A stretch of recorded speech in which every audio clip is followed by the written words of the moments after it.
Thousand Autumns, is a Meng Xi Shi novel. This is an audiobook made by fans for other fans. Disclaimer. The main couple of the story is made up of two men. If you don't like it, don't listen. Thank you. Remember, subscribe and click the bell to stay updated on all the new releases. Enjoy. Chapter 82. The soldier, upon seeing the great change in Shen Qiao's expression, believed that he was unable to accept this news, and said so as to comfort him. The former emperor was never fond of Buddhist or Daoist teachings. However, now that His Majesty has ascended the throne, he has relaxed the restrictions once placed upon Buddhism and Daoism. He even renewed Buddhism's position as the state religion. Daozang, you should be able to walk freely throughout Chang'an city. There is no need to fear that you will be pulled away and interrogated. Shen Qiao smiled bitterly. Is this what they call good fortune found in miserable circumstances? Then why is it that His Majesty refuses to observe the mourning period for his father? The moment that he said this, both soldiers had completely tensed. They glanced about left and right and, once they noticed no one was paying any heed to their words, said in a low voice, "How could we possibly know something like that? Daozang, it would be better if you didn't ask so many questions." Shen Qiao asked once more, "In that case, do you know of the current status of the Prince of Qi, Yuan Xian?" They were some of the lowest rank of soldiers. The last known whereabouts of the Prince of Qi was indeed something that they would not be involved with knowing. As a result, Shen Qiao no longer had anything to ask. He thanked the two men and finished his tea. Once more, he watched as the soldiers prepared for their journey to take away the wives and families of the officials who had opposed the emperor, and bid them farewell. He then undid the reins of his horse that he had tied to a nearby fence, mounted it, and headed directly towards Chang'an. The moment he reached the city of Chang'an, Shen Qiao no longer felt as though the city had changed as significantly as he had before. It was still quite lively, still filled with people moving about, coming and going in endless streams. It was still much more prosperous than that of the capitals of other provinces. However, the only difference was that there were more government officials in the city streets, especially in those that lead up to the palace. Some were doing inspections of the area, while others were escorting convicts. Men and women made up the convicted people, as well as young and old. It was just the same as when he had been just outside the city. Fear and anxiety filled their faces, seeming completely out of place with that of the lively city. Shen Qiao stopped to look around. The sound of children crying amidst the troops of soldiers was unbearable for him. However, he understood very well that, even if he were able to save them, regardless of whether or not the crimes these families had been accused of was justified in any way, he had no means of helping them settle down elsewhere. In the end, there was a high chance that it would cause them to face even more serious punishments. Moreover, it may very well lead to a greater number of people falling into the same circumstances as they have. To save one family is not a difficult task. Not as difficult as saving all of the common people in this world. He sighed to himself, turning away to depart. He first went to the advisor's residence where Yan Wushi had stayed. But as he approached, he could see from afar that the residence had been sealed away. The gate was locked, and the courtyard was desolate. Land in the capital was extremely expensive, yet even horse carriages did not even try to pass through here. It seemed as though outsiders were afraid of being mistaken for having a connection to this place, so each and every one of them tried to distance themselves from it. At the side of the road were, unexpectedly, some vendors selling vegetables that hung on rods over their shoulders. And there were even people buying from them. However, upon close inspection of their expressions, one could tell that they seemed rather peculiar. They did not seem like ordinary vendors, rather, they seemed like they were specially stationed here. Had it been before, Shen Qiao certainly would have approached these people and asked them some questions personally. However, he had spent a long enough time with Yan Wushi, and, without realizing, was imperceptibly influenced by him. He now understood that one must take note of everything. And once he noticed that these people seemed out of the ordinary, he no longer decided to approach them. Bian Yanmei owned two homes within the capital. One was the government's official residence, bestowed upon him by Yuan Yang, like that of the advisor's residence. The other was a private home, known to very few, though not necessarily secret. The day that Shen Qiao had been in Chang'an, Bian Yanmei had misunderstood his and Yan Wushi's relationship, and had specially taken him to see it, even going as far as to warmly invite him in as a guest. It had left Shen Qiao in a situation that would have been humorous to someone looking on, but was really quite sad for himself. The government's residence and the advisor's residence were the same. They had both been sealed away, and the only people who stood around it were disguised as ordinary citizens, monitoring the area secretly. The private residence, on the other hand, was still there. However, though the gates were closed, it was not locked. This residence of Bian Yanmei's was located in the east of the city, towards the end of a narrow lane. Nearby were a small number of properties belonging to families with literary backgrounds.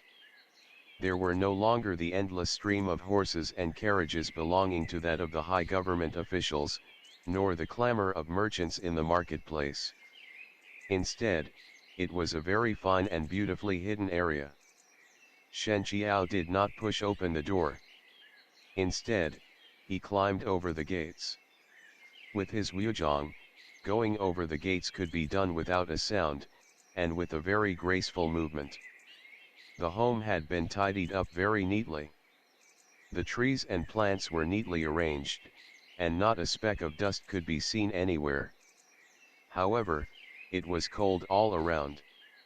Not the slightest trace of human activity could be found anywhere. Shen Qiao walked a circle around the perimeter.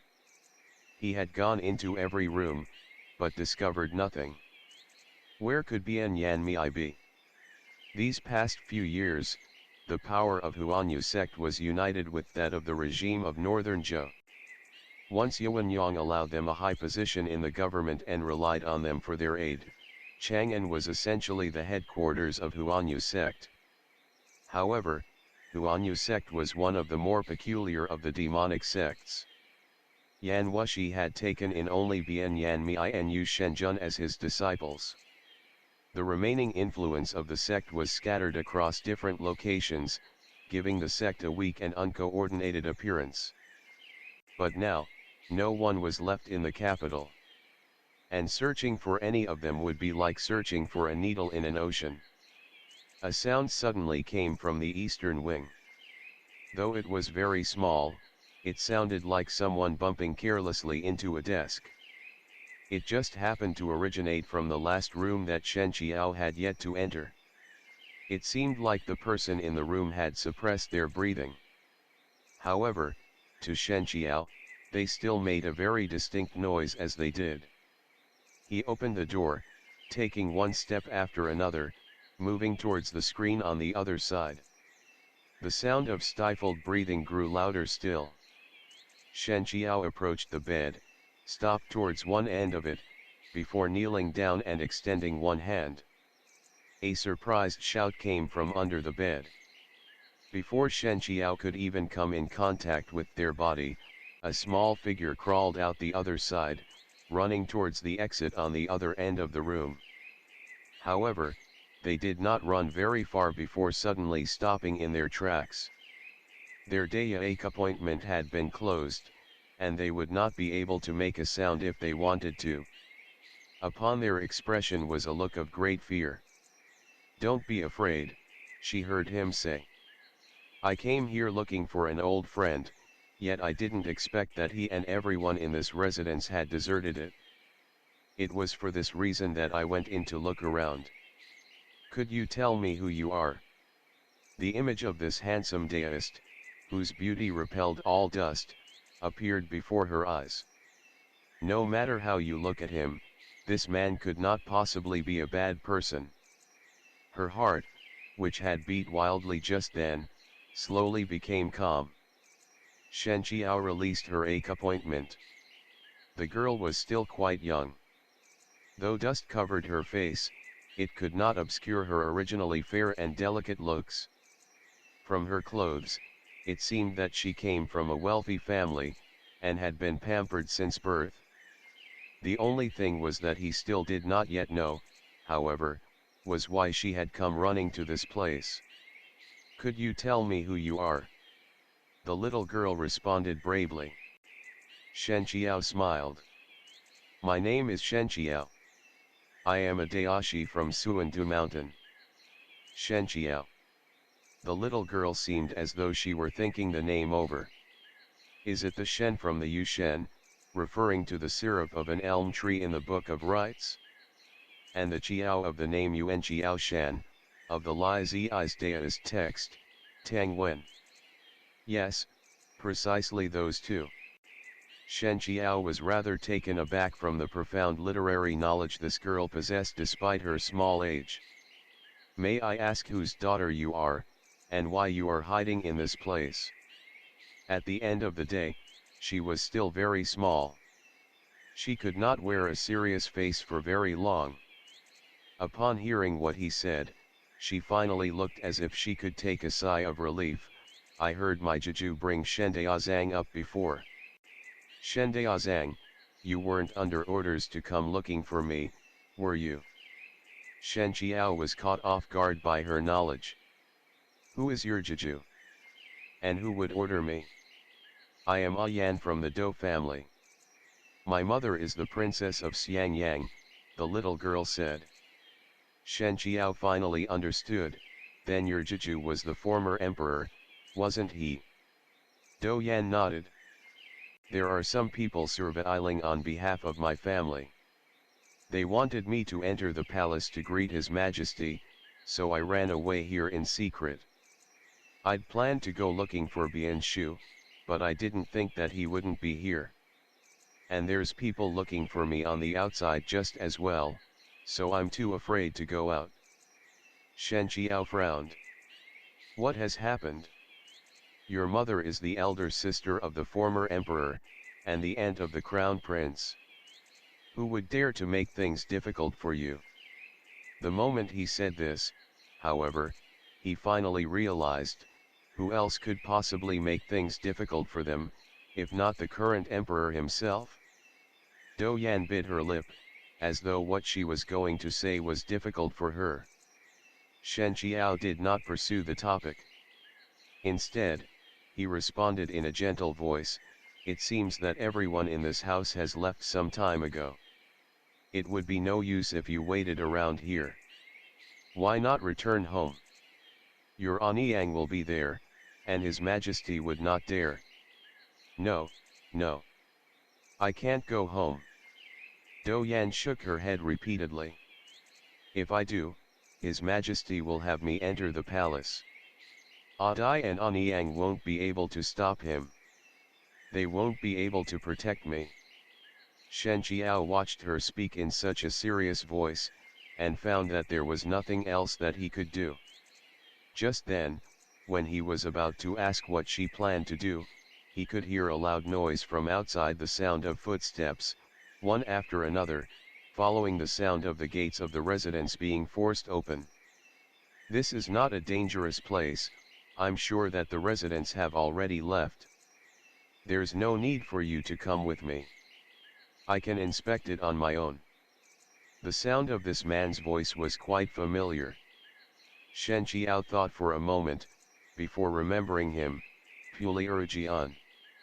Dou Yan, startled by the noise, hid behind Shen Qiao, while tugging at his sleeves. Let's go already. But seeing that Shen Qiao would not move, she used, before returning to that room from earlier, most likely to hide once more under the bed. The very moment that Do Yan had run away into the room, Puliurgian had taken one great step forward. Right then, his gaze met with Shen Qiao, who was standing within the courtyard. Shen Qiao's expression remained unchanged. However, Puliurgian was incredibly surprised. Just as he began to speak, he immediately shut his mouth before taking a quick glance outside. He then turned back to Shen Qiao and gestured at him with one hand. In other words, he was telling Shen Qiao to stay quiet. Shen Qiao understood, nodded, and waited for the other man to speak first. Puliurgian frowned deep. His expression was difficult to read, as though he were hesitant to speak. On the other hand, Do Yan did not listen for any more sounds of movement. She could not help but walk out from under the bed in secret, clinging to the door as she took a peek outside. However, she had assumed that Puliurgian had noticed her movements, as he had unintentionally looked in her direction and took several steps forward. Do Yan was so startled that she had nearly run off again. Shendeazang. Do you know where Bien Defu has gone? He had exerted great effort in suppressing the volume of his speech, and said these words quickly. Shen Qiao naturally shook his head. I have received a request that I cannot carry out at present.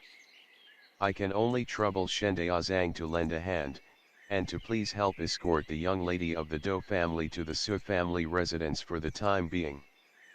The Su family? Shen Qiao puzzled over their name. The home of the Duke of Miyang. It was right at this moment that someone began to speak from the outside. Has Sui Qiuagong found something? Do you need one of us to help you? Puliurgian responded loudly, there's no need. I'm heading out right now. He did not say any more. He only cupped his hands before Shen Qiao, before turning around and quickly departing. Shen Qiao could make out the sound of faint voices from beyond the gate. After a short moment, the group of people had left, and once more closed and even locked the gates behind them. Do Yan poked her head out of the door, wearing an anxious expression. Shen Qiao said to her, they've left. Sui Qiuagong asked me to first take you to the residence of the Duke of Miyang for the time being. What do you think? Do Yan thought over this. That works. The Duke of Miyang gets along very well with my father. It must have been AUD who asked him to do this. I'll have to trouble you again then, Shendeazang. Will it be difficult for you to bring me there? Not at all, Shen Qiao laughed. It's about as difficult as lifting a finger. He gently led Do Yan over the gate walls with him, and followed the directions she gave him as well. After going around a small road, they headed in the direction of the Su family residence. Do Yan had never seen such perfectly executed qinggong before. The entire way there, she could not help but grin from ear to ear, unable to conceal her joy. By the time that they had arrived at the Su household, she had already looked upon Shen Qiao with great reverence. Shen Qiao could not help but pat her head, which was as round as a steamed bun. He then carried her and leapt over the rear gate of the Su residence. Do Yan whispered in a low voice as she showed him around, once you walk past this courtyard, the second room will be the study. I've been here with my AUD before. The Duke of Miyang is usually around here in the day. With Shen Qiao's talent, slipping into the Su household was an unbelievably easy job. Su Wei was reading in his study, just as she said he was. The sight of an adult and a child pushing the door open from the outside had startled him so much that he nearly called out for help. Luckily, he was able to recognize Shen Qiao and Do Yan. He restrained himself from calling out, before returning to a normal tone of voice as he addressed them. Shendeazang? Do Erniang? Do Yan slipped out of Shen Qiao's arms and spoke in a clear, crisp voice, "Shivo, please do not be surprised. Yan did not come here with any cruel intent." Su Wei quickly stood to open the door and inspect the area outside. After seeing that there was no one spying on them, he closed the door once more, before turning around to speak to them. "Why have you come here? Yan, I heard that the Dou family has now been surrounded by people from His Majesty. They have been looking for you." "Yes. It's because I made so much trouble for my mother and father," Yan said, dejectedly. "His Majesty was afraid that they would send me away into hiding, and is now keeping his eye on our family. I can't go back, not for now at least. I can only ask Shivo for his protection. We were at the Bian residence when we happened to run into the Duke of Sui," Shen Qiao said. "It was he who had us come here to look for Su Xianggong." Su Wei sighed. "All right, then. The two of you, come with me for now." He did not inquire further about any details. It seemed that he already had some knowledge of what had taken place. Only Shen Qiao found everything completely beyond his expectations after entering Chang'an, and could only take things as they go, not knowing much else. Su Wei straightened, and pushed in the bookshelf. Behind it was a secret hallway. He took the two of them down there, before reaching a bedroom at the end. The bedroom was not completely isolated from daylight, however. The window from the outside was obscured by the shade of trees, allowing sunlight to faintly shine through. Had it been summer, it would have been a wonderful place to hide from the sun and heat.